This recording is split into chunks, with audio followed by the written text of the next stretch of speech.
Hi, everybody, and welcome to this episode of the latest Insight podcast. I am Elizabeth Finocchiaro, and if this is your first time listening to my podcast in my world, welcome. It's so good to have you. I am a breathwork facilitator and embodiment guide, coach, teacher, helping my clients, helping you go through transformation with more ease and grace.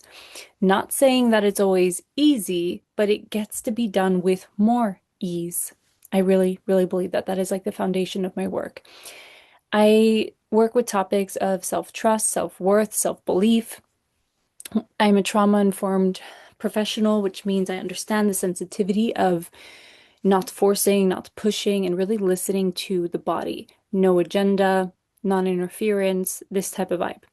So, welcome to this episode. I'm so excited to dive in and to kind of see what comes up.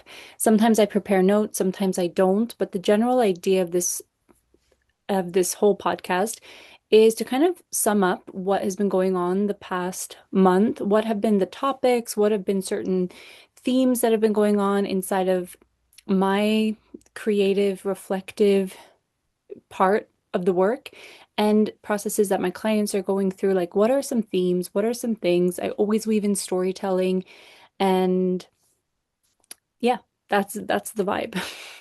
So I am grateful that you're here and you are listening. I get messages from you guys sometimes that are like, I love your podcast. And that just makes me so happy because it's something that I feel is silently going on in the back end. And I've been doing it for, I don't know how many years now, 2 or 3 years every month. And I'm just so grateful that it supports you and it's something that you look forward to listening to every month. So it's May. And I always feel like spring, May, even if I don't plan so much going on, it always fills up. I don't know if I feel like it's just like the spring energy that starts to get busy and things, yeah, fill up. It really feels like a time of expansion. It feels like a time of blossoming and busyness. And I don't necessarily glorify being busy. This is something that I was reflecting on this morning, actually, because I have some very busy weeks. And I was thinking, there's this experience that I'm going through in my life right now where I asked the world, I asked myself, I asked my heart, I asked my body, my life, my desires, can I hold more?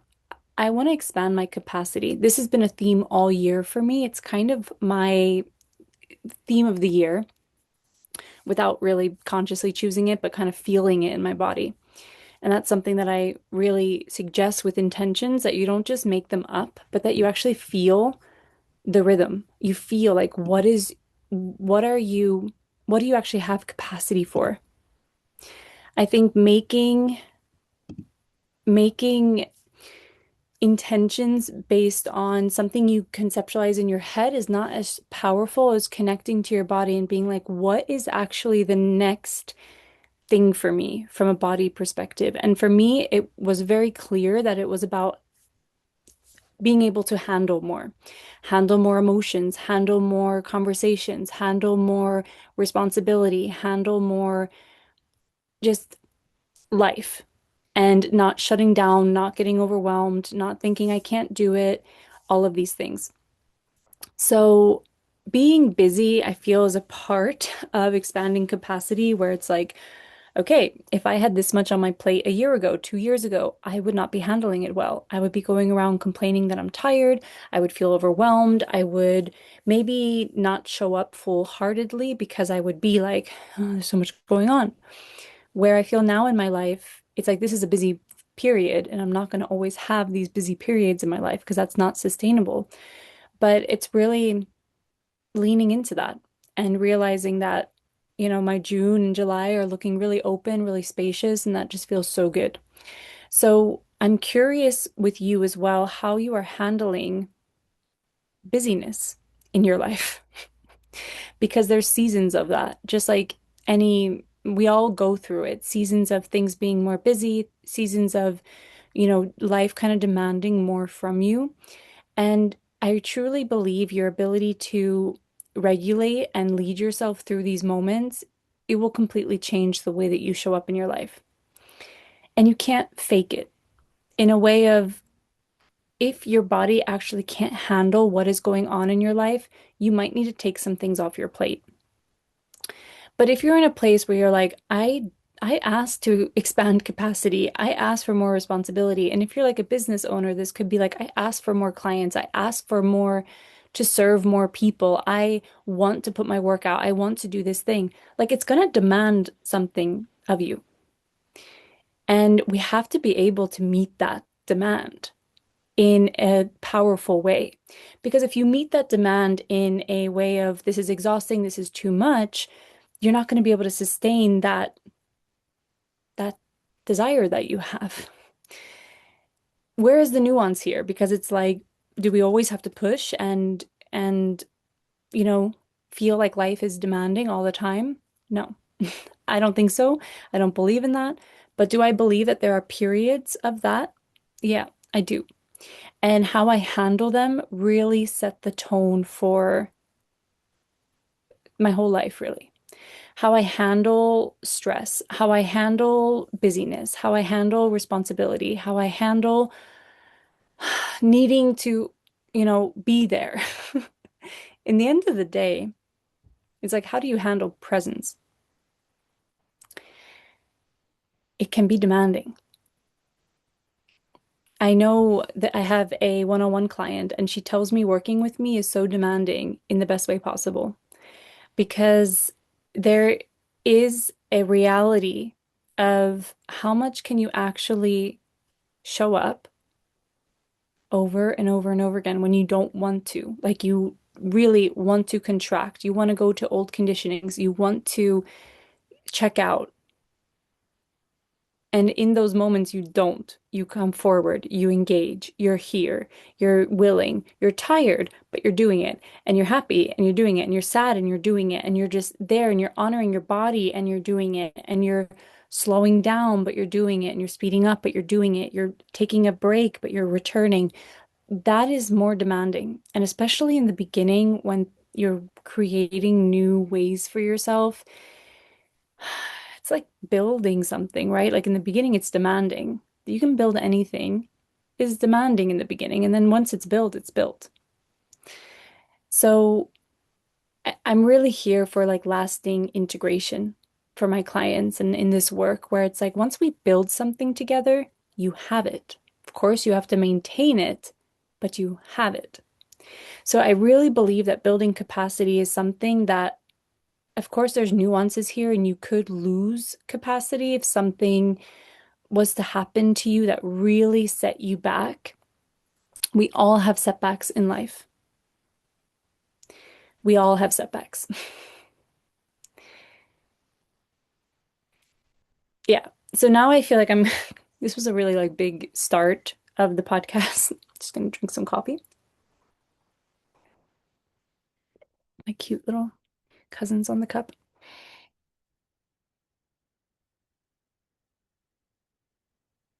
Why do we have setbacks? What sets you back? Something happened unexpectedly, usually. Sometimes you can see it so clearly, but most of the setbacks are unexpected, and there wasn't capacity to handle it. It was too much. It pulled you over the edge and made you stay in a contraction for a long time.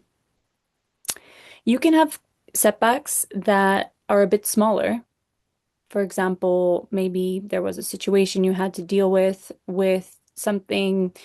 Maybe you signed a contract in your business and then suddenly the person wants to pull out and it becomes this whole thing. And it's like, okay, that was a setback. Maybe it was a collaboration setback, a financial setback, but it didn't put you into contraction for 2 months. Or maybe it did.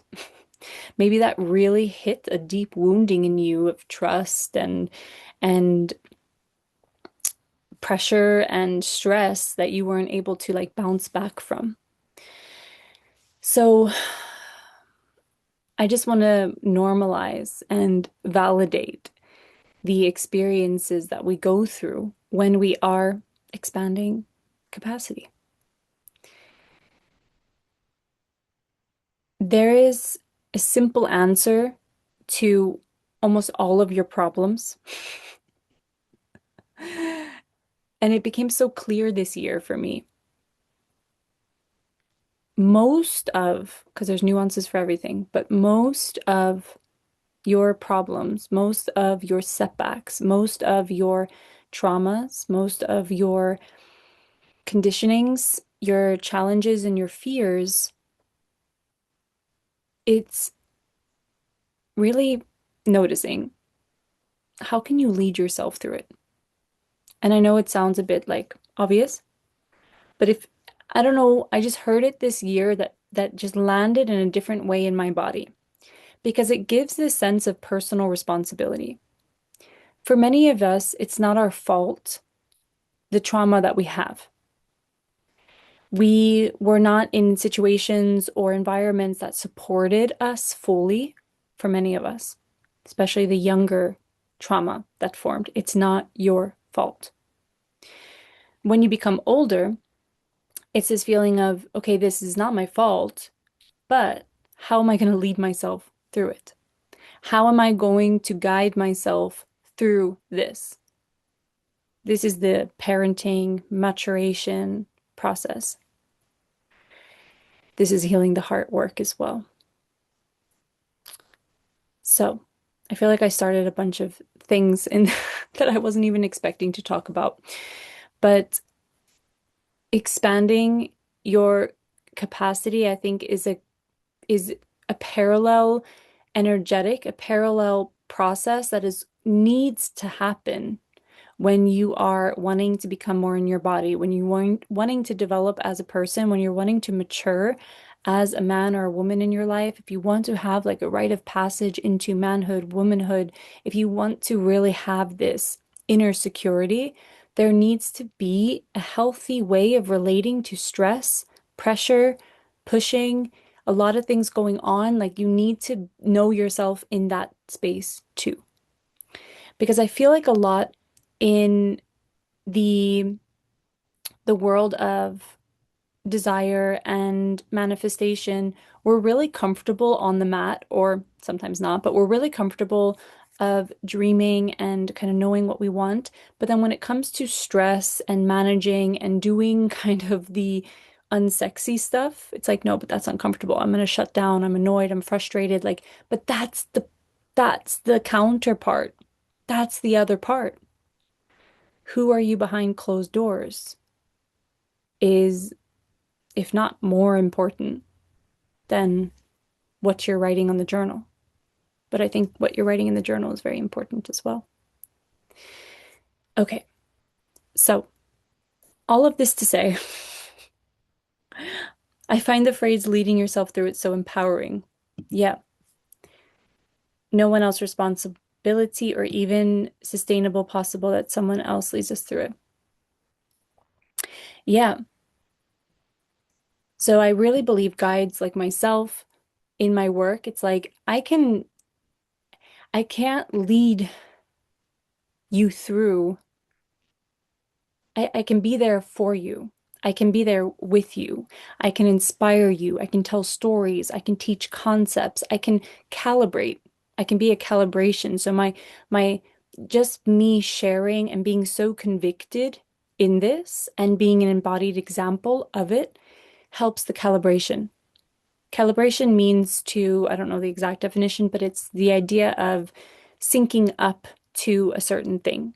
It's an energetic principle of when I am confident, you're going to feel more confident around me just because I'm confident. It's like going skydiving. You want to go skydiving with someone who's confident, not a beginner, right? Because if you have a beginner next to you, you're going to be like, oh my God, are we going to be okay? But if you have a professional of 20 years next to you, you're going to be like, we got this, but I'm really scared, but I know I'm in good hands. There's a calibration there. It's very empowering. So, throughout your life and throughout things that are coming up for you, you can just ask yourself, well, how am I going to lead myself through this?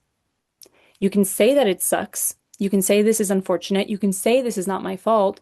You can say that I made a mistake. You can say that they made a mistake. You can be hurt. You can be disappointed. You can be excited. You can be devastated. You could be heartbroken. You could be in a freeze. You could be in a fight. You can be in a flight. You could be in a fawn. Like you can be wherever you are.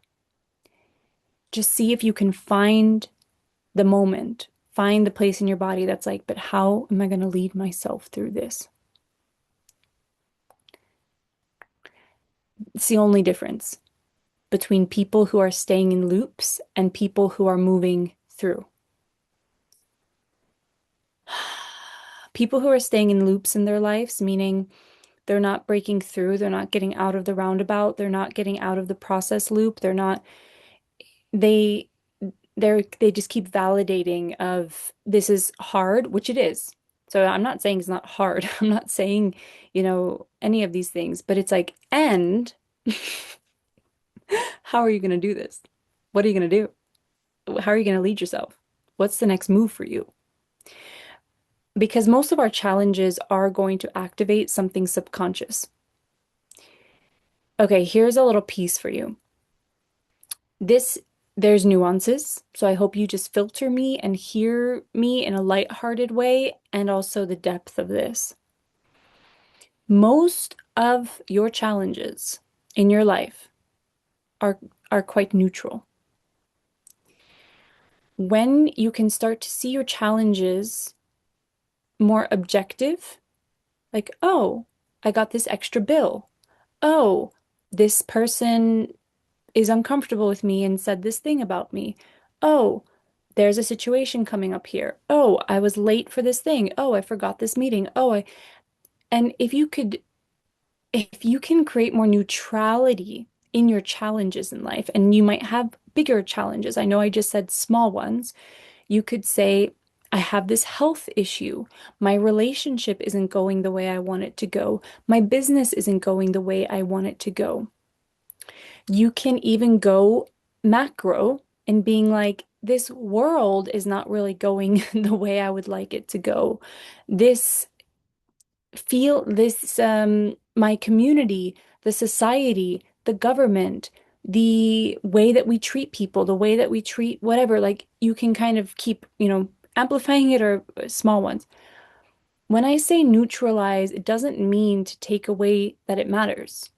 It's just taking away your personal stories that distract you from what you're going to lead in that situation. Most of people have a problem. Micro, macro. They say, I have this bill. This is very annoying. I got a parking ticket. I didn't need to get a parking ticket. That was annoying. Or what's happening in the world is really painful. I'm feeling it, and it's really not a world that I want to live in, or whatever. That can be like this bigger perspective of everything that's going on.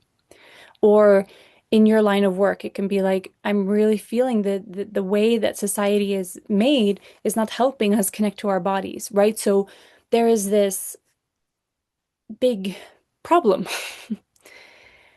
Most people, they see the problem, they acknowledge the problem, and oftentimes understand the problem very well, like, nerd out about it and really go into depth about it and have talked a lot about it and complained a lot about it and blamed a lot about it and know the nuances and know, who's behind it and like whatever. Like, and once you can neutralize that and just say, society is built in a way that we're not connecting to our bodies first. I just got a parking ticket because I was in a rush and I didn't really understand the parking rules. I'm having this uncomfortable conversation with someone because I triggered something. When you don't compound that into something about your self-worth, meaning you don't make it about, I'm a bad person, I'm not deserving of love, I should just stop, nothing's gonna work, everything is, I don't deserve this, or everything's going to shit. Like if these things happen on top of your problems, you have more problems. When you neutralize your problems, you're able to see the problems from a clear perspective. And you have an access point to actually do something about it. Now, a lot of you know that I'm not This is interesting because a lot of my work is about being, but it's about being because I don't want you to just do from the wrong place. Meaning, I don't want you to do out of validation, out of blaming, out of projecting. I don't want you to do because you feel like you have to or else you're not good enough. I want you to do when you feel good enough. I want you to do from a place of clarity because that's more powerful and that's more sustainable. So, next time you get a parking ticket, instead of being annoyed at the world, and I mean, you can let yourself have these moments of annoyance and emotional reaction. It's fine. But at some point, there needs to become a neutralization if you want to lead yourself. So if you don't want to lead yourself through it, stay in the emotional reaction, blaming, projecting, being triggered, being annoyed. You just stay there and be annoyed at life and project onto people and blame people and be triggered all the time. Like that is not a good place to live, but it's a necessary part of it. So like you get to be there, but you cannot lead yourself until you're out of that place.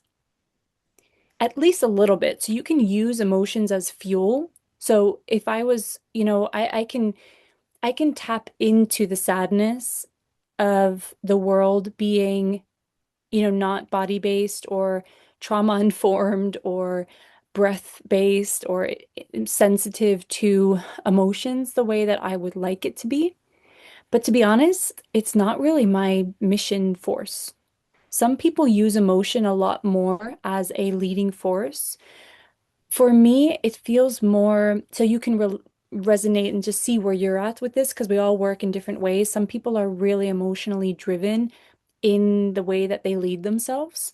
So there's an emotion and then there's like, okay, I'm going to move from this emotion. But there has been an opening. They're not just in the emotional reaction.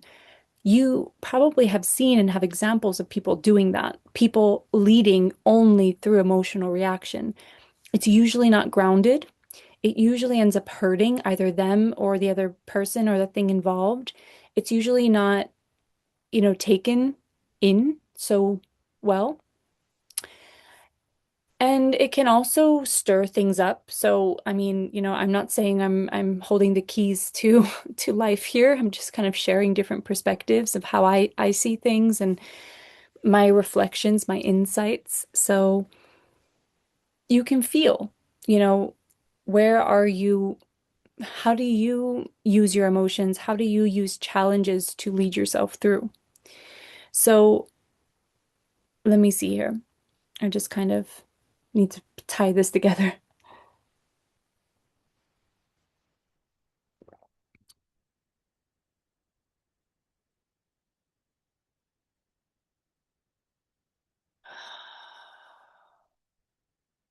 I really feel like a lot of my doing because irony is I'm a person based in being.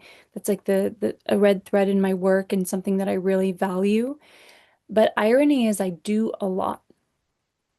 Like that's kind of the paradox. I'm a very fiery person. I'm an initiator in my personality, so I will initiate things and I have no problem starting and maintaining projects. From a young age, I actually, if someone wanted to do something and then I checked in with them a couple months later and they had no plan or they weren't moving forward, I would get annoyed. I'd be like, but you said you wanted to do this thing. You were so excited about it. You were lighting up. I saw the sparkle in your eye and you have the time and resources to get that. Why didn't you start it? I remember in my teenage years when, that was a time where there was a lot of dreams and a lot of like, what are we going to do? And we had a lot of time. And my friend group was saying all these things. Like, I want to do this. I want to do that. That would be cool. That would be this. And I'm like, why aren't you doing it? I would get so annoyed. This is my personality. I get very annoyed when someone says they want to do something, especially if they say they're going to do something. Then I get very annoyed and they don't do it. And I also have a lot of compassion for sabotage and resistance. But again, lead yourself through it. Lead yourself through it. This is why a lot of people don't execute. and they don't make impact and do the things. And it's not even about impact. Like for me, my work is not about solving a world problem. And it's not about creating impact in the world in that way. I might change my opinion now later, but for me, it's more just doing the things that I want to do and I said I was going to do. And I cannot control the impact of what I do because that is only up to the ripple effect of what I do. I can't control the impact. I can't even understand the impact of what I do. And I truly believe that you will never understand the impact of what you do either. But of course, you can be impact forward and be like, I'm going to target this community and I'm going to do this, and we're really going to make an impact and we're going to track how many people and we're going to do this initiative. Like, you can be impact forward and feel it more. But for me, I'm more truth forward. I'm more authentic forward. I'm doing what I said to myself that I would do. I'm listening to my inspiration and my creativity and my kind of natural calling, it feels like. And the impact is the byproduct. I have a crazy story for you guys. I don't know if I've told this on the podcast, maybe years ago. It was years ago. I get a message because I have this teaching where it's like I will never understand the impact that I make. So I can't really focus on it anyway because, or I mean, again, I might change my mind. Maybe in a year I'll be like, impact. I got a message from a woman a couple years ago. We connected. She has a really cool network and we were talking about collaborating. Like it was just a really nice vibe between us. I really liked her as a woman, as a peer, really cool projects, really cool woman. And I felt called to send her one of my breathwork sessions, like a file, because I wanted to, we had potentially going to work together and she, we had some things going on and I just had this intuitive call to give her this file and say, do my session, let me know what you think. And she, that's weird. I just had an echo on my computer. That never happened before. Whoa. Once you hear the rest of the story, that might have been a thing, you guys. Okay. So she got the file. She did the session. She said it was great. And I get a message. I don't remember the timeline exactly. If it was like some weeks later, she goes, "Can I share this file with my daughter? I feel like she's struggling and I would love her to experience this." And I said, "Yes, thank you so much for asking. But I feel like you can do that because I protect my work quite a bit. So I'm like, if I send you something, you don't just like send it to the whole world." But I felt like, okay, send it to your daughter. And then I get a message later and she goes, "Can I share it with one more person that I feel really needs this?" And I said, "Yeah, I trust you. It's all good." I don't hear from her for maybe a year. And I'm in Oslo and we're going to have a coffee together. And we're going to talk about, she's doing this huge career change. She's a pedagogue and she's, yeah, just so much to talk about, so much to connect. Again, the network, all of the things. And she was sharing with me a year later that the person she shared it with was her father, and he was very ill and in the hospital. He was on his final days, and he shared the audio with him. At some point, this is from what I understood from the story. This is some years ago, so I'm just kind of, I remember the most like important parts of the story. I might be, chopping some details here. But at some point, for some reason, he couldn't talk that much and he wasn't so responsive. These were his last days. And he could say a word, and the word was hun, which means her in Norwegian. And when he said hun, her, that meant to put on my recording, to put on my session in the hospital while he was passing away, while he was having his last days. This was happening without me knowing about it. I found out a year later that this happened. To tell you what that did to me, I mean, you can feel it as I tell the story. I will never understand the impact because that day that that happened, I was just doing whatever. I was on a call with you guys. I was, maybe even doubting myself. Wouldn't that be funny? Probably. It was probably a day that I was like, I should quit. I'm doing da da da da. Down spiraling. No, I don't do that anymore. Too much. You will never understand the full impact that you make. But I hope that you lead yourself through the challenges, the resistance, the sabotage, the difficult emotions, so that you can keep showing up the way that you want to show up, so that you can keep living the way that you want to live. And I think that's what this is all about for me. It's about living the way I want to live, being a good role model for certain people, being a calibration for a certain way of living, that certain things are possible, holding a frequency of this is available. For me, that's the most important thing right now in my work and in my life. To be the woman who dot dot dot. That's so important to me. So leading yourself through. I know I just going on all these stories, you guys. Okay, I'm gonna go to I'm like switching gears here a little bit. What's been going on this month? We had a masterclass in the membership, the Circle membership, which I have a monthly masterclass, two breath sessions, and a meditation that gets released every month. The sessions and the masterclass are live, but you can also catch replays. The meditation is pre-recorded. So it's an amazing place if you're thinking about you want to do some embodiment and breathwork sessions with me, you want to learn from me, be in a masterclass where I talk about topics and really deepen certain concepts. You also get the ripple effect, which is a telegram where I do 5 days of audios every month, which is just incredible that it's an amazing space to be. So this month's masterclass was called Reveal, which is a new concept that I'm developing in the background, which is talking about a lot of the things that you want in life is a byproduct. And this started for me when people were asking me about breath work. They were like, what's the best way to breathe? I don't know if I shared this on the last podcast. I might have shared this story because Reveal was coming up the next week. I just don't want to repeat myself if I said it twice.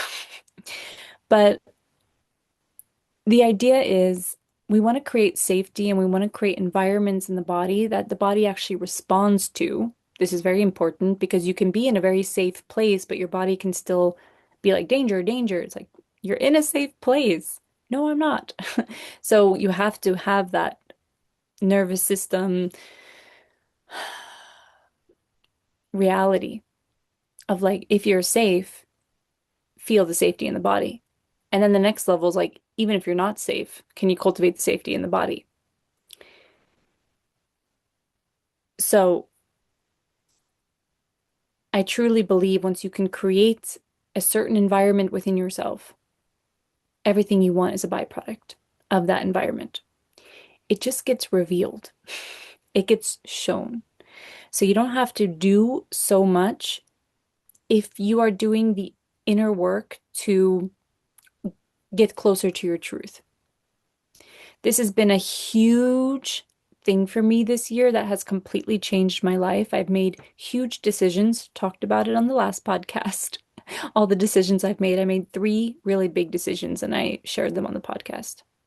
Or no, I shared them in the masterclass. Okay, I don't think I shared them on the podcast. I'm getting confused now where I'm sharing the things. It was on the Reveal masterclass. So when you join the circle, you get access to so many breath sessions, I think from 2024, if I'm not mistaken.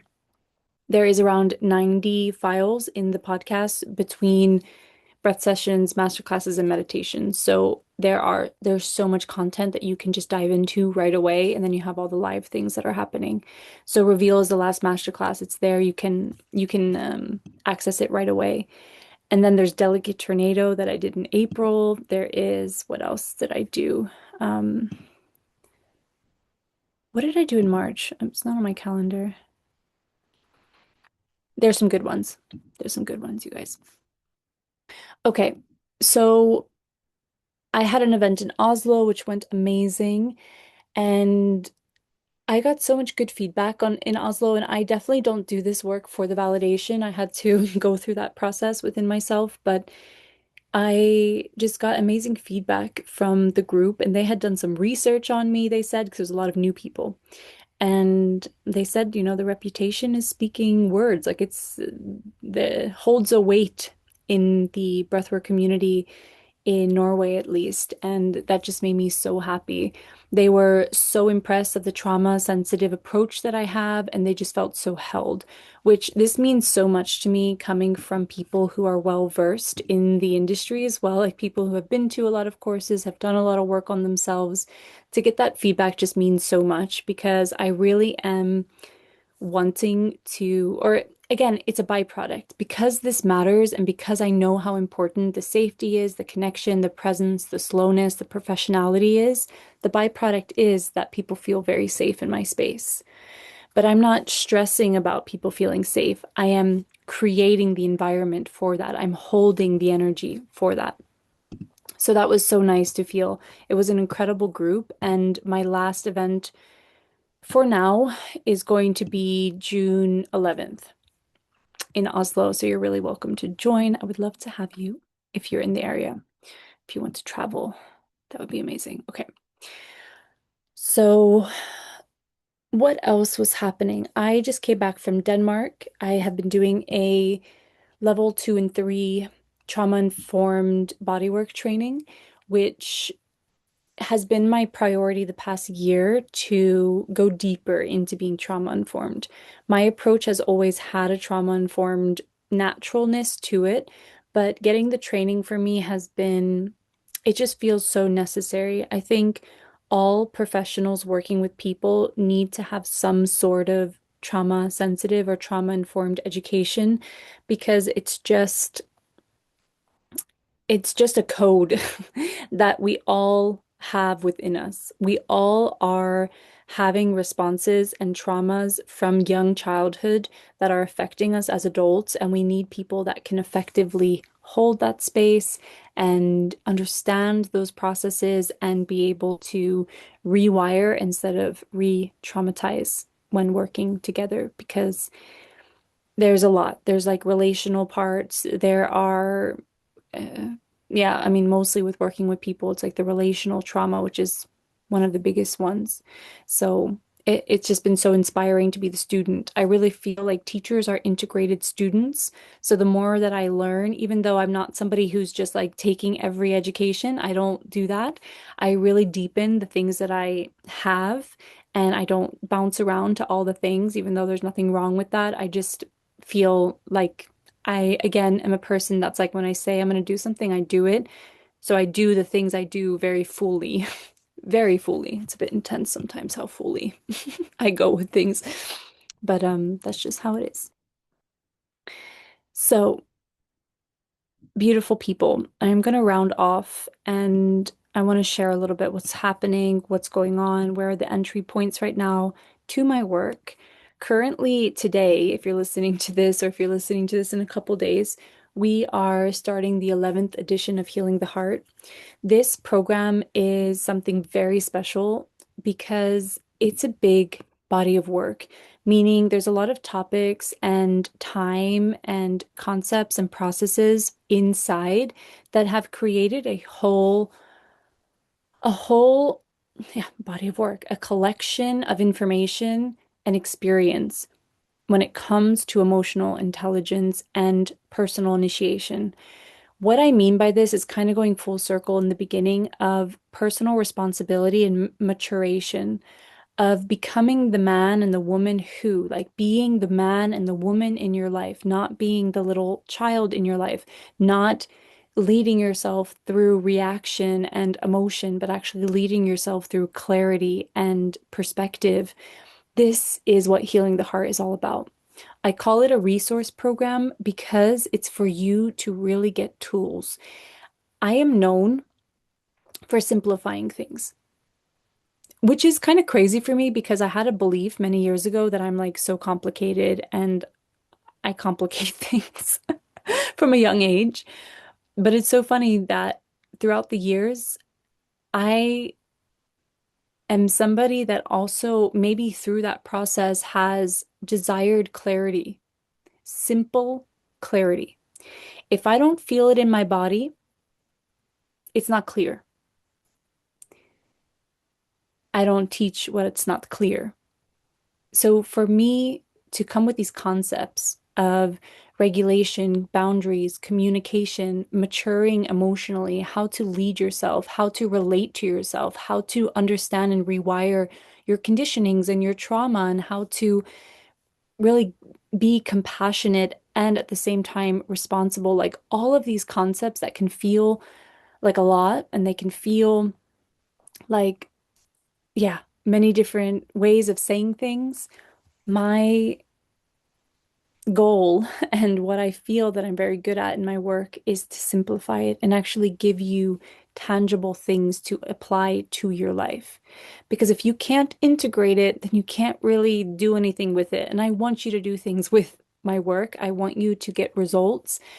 This is something I want you to get out of the emotional processing roundabout and be able, but still be able to process your emotions, but knowing how to go in, how to go out, how to lead yourself, how to build that inner security. This is what healing the heart is all about. It is a big, big body of work of mine that I'm so proud of. I would love to have you if you're feeling the call, if you're feeling like change is around the corner, which it always is. If you're feeling like transformation could feel more graceful, more easeful, if you're feeling like you're ready to mature in yourself as a woman, as a man, and you want to meet yourself there and you actually want to ground there, this program is for you. I would love to have you inside.